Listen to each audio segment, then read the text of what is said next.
वगण लॻ ॻोठ हाली ख़बर में समाजी अॻवाण एयाज हुसैन क़ल़ोड़ो जे तावन सां ईंदड़ एंड्रा NGOs पारां 250 मुस्तहक़नि में राशन विरहायो वियो। 7 Ds इस्पताल कराची तरफ़ां मुफ़्त तिबी कैंप लॻाई वई जिते माहिर डॉक्टरनि सवे मरीज़नि खे तपासियो ऐं खेनि दवाऊं ॾिनियूं। For ADRA, for the Adventist Development and Relief Association, we are here to support people in need without any discrimination, just completely based on the needs of the people. So we are happy to be here and to work together with the district government officials and the Tehsil government officials, and so we are really pleased to be able to support, and we pray that God will bless the people and bring the need, the support that is needed here in this country. Thank you.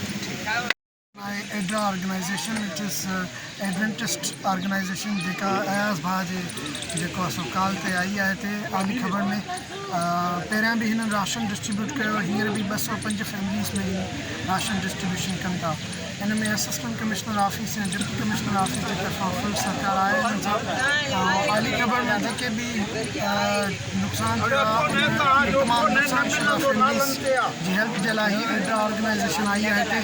हिननि जो जेको कमु आहे उहो तमामु घणो सहकार जोॻो आहे, छो त इहे बिना कंहिं कास्ट क्रीड जे केयर करण जे they are providing relief to the public and that's a very praiseworthy. Company ॿिन्ही जे अॻ में बि हिननि राशन विरायो हुयो, पंहिंजो 150 फैमिलियुनि खे पंहिंजो राशन ॾिनो ऐं 3 ॾींहं कैंप बि आई आहिनि ऐं हिन वक़्तु 200 ऐं प्लस उन्हनि खे बि राशन ॾियनि था। ऐं DC कंबर शाह कोट जी वॾी महिरबानी, उन्हनि असां भरपूर तावन कयो आहे ऐं SC वगण साहब समीला साहब जी वॾी महिरबानी, जिन क़ीमती वक़्तु कढी अची हिननि पंहिंजो अंग्रेज़नि खे ब्रीफ कयो ऐं इंशाअल्लाह ताला असांजी इहा कोशिशि आहे त हिननि खे अञा राशन असां ॻोठाणनि जो वठी ॾियूं, छाजे करे जो वॾो नुक़सानु थी पियो आहे असांजे ॻोठ जो। मज़ीद ख़बरनि ऐं तफ़सीलात लाइ विज़िट कयो असांजी वेबसाइट www.awamiNewsHD.com ऐं ॾिसंदा रहो अवामी न्यूज़ HD।